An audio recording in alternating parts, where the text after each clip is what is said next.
In this week's Torah portion, we get our name.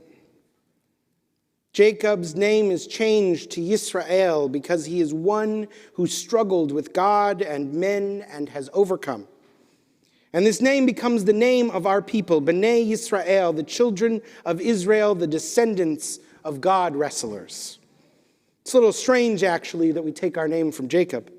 Why not the children of Abraham, who was the first of our faith? Why not the children of Moses, who led us out of Egypt? Why not the children of David, Israel's greatest poet and king? But Jacob is different than all the rest. His is not a life defined by faith like his father and grandfather. His is a life of struggle. And so in this parsha, he wrestles with an angel of God who gives him the name Israel, the one who struggles. And we become the people who struggle.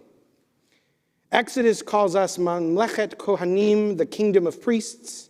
Isaiah refers to us as Am Leor Goyim, the light unto the nations. But the name that's stuck is the people that always struggle.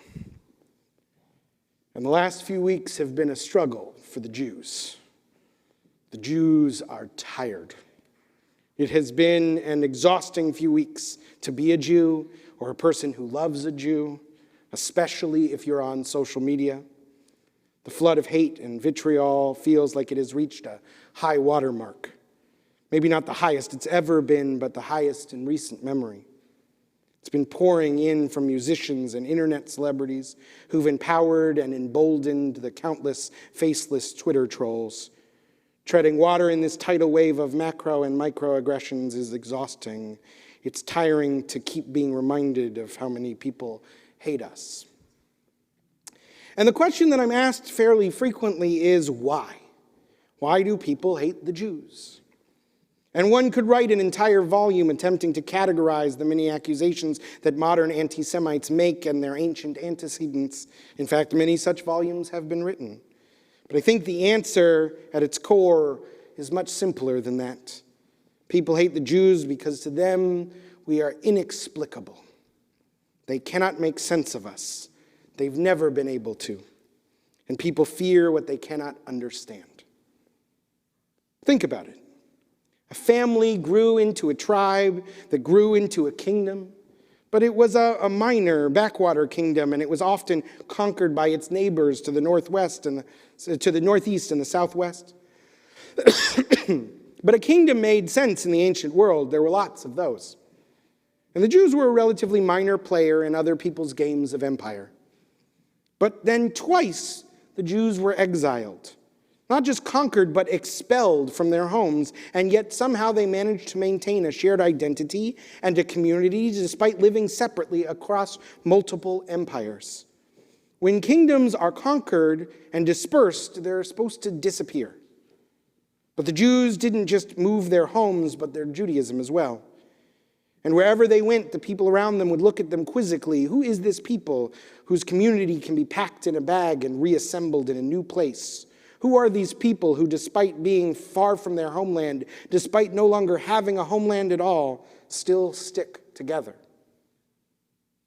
Think of the very first anti-Semite, Pharaoh, who saw the children of Jacob living in his land and said, "Who are these people? Why are they different from us? What are their intentions here?" And because he could not answer these questions, he implemented the world's first, but certainly not last, systemic oppression of Jews, forcing them into designated neighborhoods, enslaving them, murdering their children. And ever since, people have been copying his moves. But I kind of get it. Never in the history of the world has there been a people who lost their homeland and continued to exist for 2,000 years. There is just no equivalent. In spite of everything, we survived. From the inside, it looks like a miracle, but for a certain population on the outside, it looks like magic, maybe even nefarious black magic. And thus, an anti-Semitic myth is born, whether it's the myths of Jews poisoning wells or consuming children or controlling Hollywood or the banks or world governments. All are essentially an attempt to explain how it is that the Jews have survived when, historically speaking, we are an anomaly. The children of Israel must have some secret. And we do. It's just not anything like what they think, and it's not a secret. Sometimes if you want to understand anti-Semitism, you have to ask an anti-Semite. We've heard too much from modern anti-Semites of late, so I'm going to turn to a classic. Nikolai Berdyaev. He was a Russian intellectual in the later half of the 19th century and the first half of the 20th. He left Marxism and became a Christian theologian and philosopher. In his book, The Meaning of History, Berdyaev writes that the survival of the Jew is, he says, absolutely inexplicable. The survival of the Jews, their resistance to destruction, their endurance under absolutely peculiar conditions, and their fateful role played by them in history, all these point to a particular and mysterious foundation of their destiny. And what was this destiny, according to Berdyaev? He says we are obsessed by the passionate idea of justice and its terrestrial fulfillment. In other words, we believe we could make the world a better place. He talks of the intense Jewish striving after truth, justice, and happiness. The Jews live in a constant struggle, striving against the suffering of human existence. Now, the funny thing is that Berdyaev means all of this as an insult. Maybe funny is not the right word. But he believed that this faith is in our power in the world is the chief Jewish delusion. He believed that suffering is not addressed in this world, but in the next. He writes that human pains and torments cannot be redeemed within the narrow limits of a single life and are rather fulfilled in another life. Truth and justice in this model are not the domains of humans, but questions that only God can answer. His philosophy says that suffering, evil, and imperfections are an inevitable lot of man, and the best we can do is just accept that. The Jews are delusional because they fail to do so. It's amazing that in his own anti-Semitic way, Berdyaev sums up an essential difference between Judaism and other faiths. Perhaps it's the thing that makes Judaism unique in the world. As Lord Rabbi Jonathan Sacks writes, the classic function of religion throughout history has been to reconcile people to the random brutalities of fate, the injustices of society, the triumph of might over right, the brevity of life itself, and the pains and disappointments with which it is fraught. All religions help people to understand why they suffer. Christianity offers the opinion that we suffer because of the fallen nature of humanity and offers the hope that human suffering might bring about eternal reward. In contrast, Judaism concludes that suffering is a part of living in a broken world and empowers us to try and fix that brokenness. Not in order to live happily in the next world, but in this one. As Sacks writes, justice, freedom, human dignity, equality of respect, integrity, and compassion are to be fought for here, not in heaven.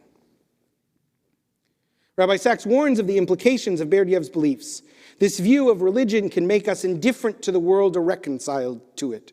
Indifferent because this world is not where God is found, or reconciled because in some way human suffering is the will of God for which we will be rewarded in the world to come.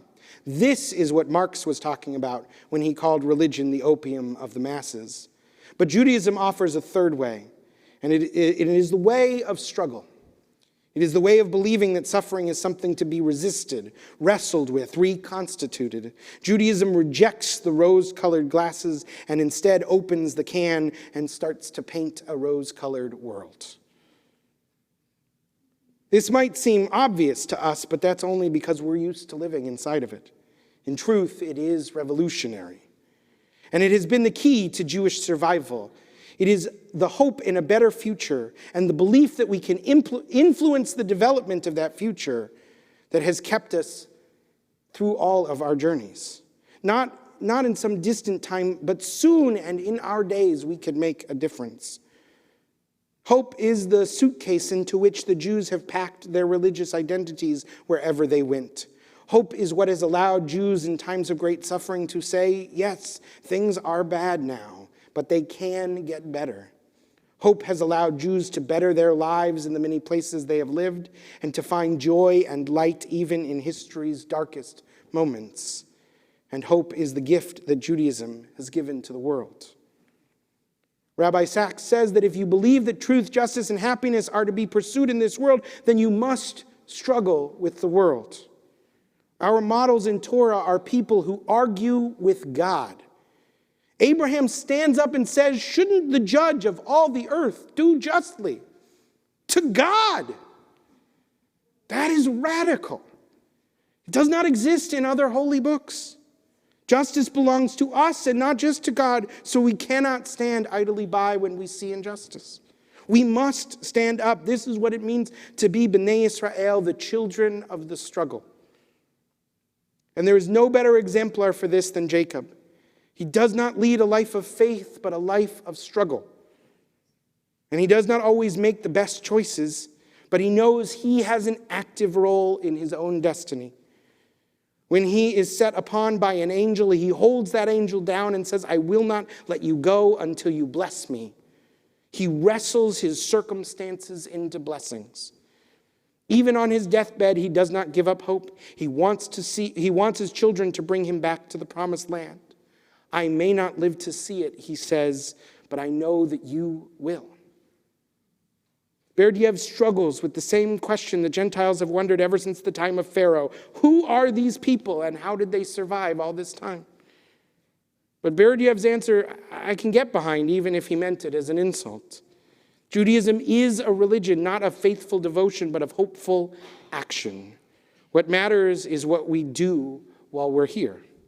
We believe we can improve ourselves, that we are not fundamentally flawed, but rather inexorably human. So we devote ourselves to learning and teaching. We stand up to injustice. We care for the stranger because we have always been strangers. It's not easy, this struggle. It's a burden. There's a Yiddish saying, it's hard to be a Jew. Or in the parlance of modern social media, the Jews are tired. It's tiring to be in the struggle. It's tiring to be inexplicable. It's tiring to be unique. But it's also our superpower and the secret to our survival. Rabbi Sachs says, there's grandeur in this refusal to abandon the struggle, this sustained reluctance to accept the world as it is, conforming to the conventional wisdom, following the herd. Jews have always been pioneers of the spirit, disturbers of the peace. This is Jacob's gift to us, our drive to wrestle what is into what could be, to turn our suffering into blessing. And in these moments when I feel most exhausted, most exposed, it is this gift, the gift of the struggle, that gives me hope. Shabbat Shalom.